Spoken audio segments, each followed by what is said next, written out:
এই গরমে সজনে ডাঁটা দিয়ে আপনারা তো অনেক রেসিপি খেয়েছেন, তবে আজকে আমি যে রেসিপিটি বানাবো সেরকমভাবে হয়তো আপনারা কখনোই খাননি।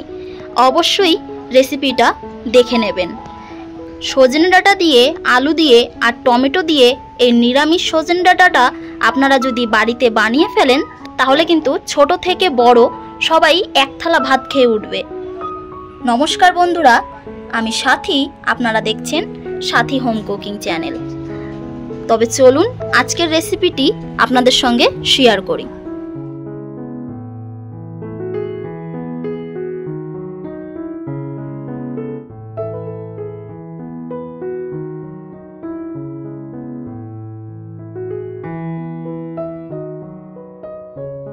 এখানে একটা পেস্ট তৈরি করব।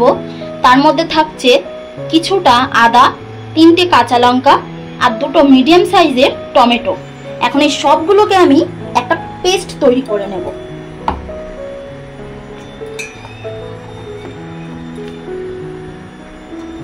চলো পেস্টটা বানিয়ে নিই। একটা পেস্ট তৈরি করে নিয়েছি, এখন এই পেস্টটাকে সাইডে রেখে দেব। এখানে আলুগুলোকে দেখো এইভাবে কেটে নিয়েছি, আর এখানে সজনে ডাঁটাগুলোকেও এরকম সাইজ করে ভালো করে পরিষ্কার করে কেটে নিয়েছি, আর এখানে একটা টমেটোকেও কেটে নিয়েছি। তবে চলুন বন্ধুরা রান্নার দিকে যাওয়া যাক। কড়াই গরম হয়ে এলে এর মধ্যে পরিমাণ মতো তেল দিতে হবে, একদমই সামান্য। তেলটা গরম হয়ে গেছে, এখন এর মধ্যে আমি দিয়ে দেব গোটা জিরে, 2টো কাঁচা লঙ্কা, একটা তেজপাতা।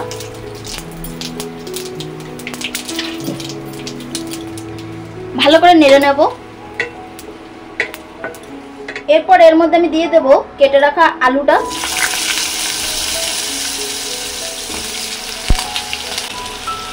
আর দিয়ে দেব কেটে রাখা সজনে ডাঁটাগুলো।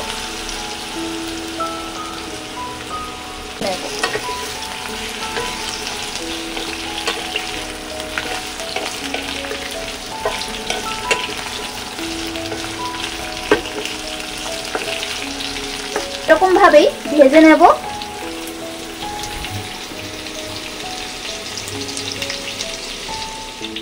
তো যখন একটু একটু লাল লাল করে ভাজা হয়ে যাবে তখন আমি দিয়ে দেব আগের থেকে করে রাখা পেস্ট। ভালো করে মিশিয়ে নেব।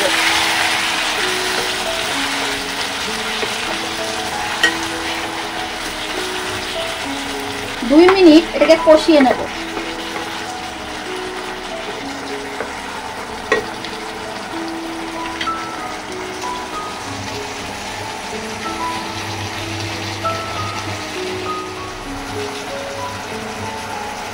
একই মশলার বাটিতে কিছু গুঁড়ো মশলা দিয়ে একটা পেস্ট বানাবো।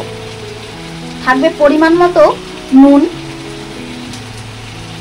থাকবে 1 চামচ হলুদ, সামান্য কাশ্মীরি লঙ্কার গুঁড়ো পাউডার। এটাকে জল দিয়ে গুলে একটা পেস্ট তৈরি করে নেব।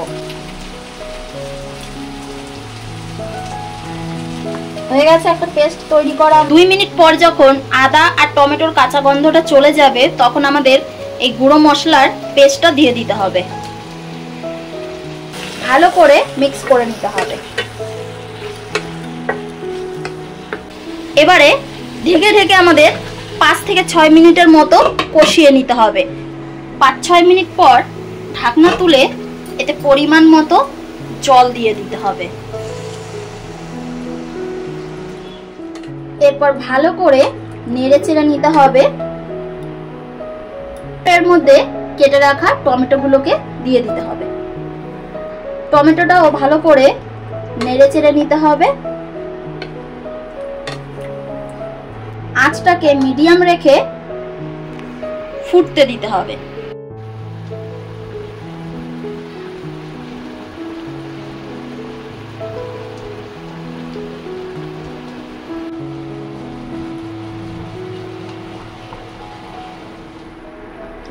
তো রান্নাটা আমার হয়ে গেছে। এখন আমি এতে দিয়ে দেব একটা ভাজা মশলা, যেটা খালি কড়াইতে জিরেটাকে হালকা ভেজে বেটে নিতে হবে। দিয়ে দেব ধনেপাতা।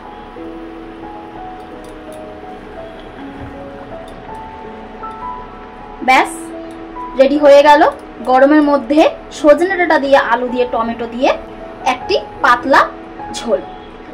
তো বন্ধুরা, তোমাদের এই রেসিপিটা আশা করি খুব খুব ভালো লেগেছে। ভালো লাগলে অবশ্যই আমার চ্যানেলটিকে সাবস্ক্রাইব করে দিও, আর একটি কমেন্টের মাধ্যমে জানিও, যাতে আমিও তোমাদের সকলের পরিবারে যেতে পারি। তবে আজকে আসি বন্ধুরা, দেখা হবে আবারও একটি নতুন কোনো রেসিপির সঙ্গে।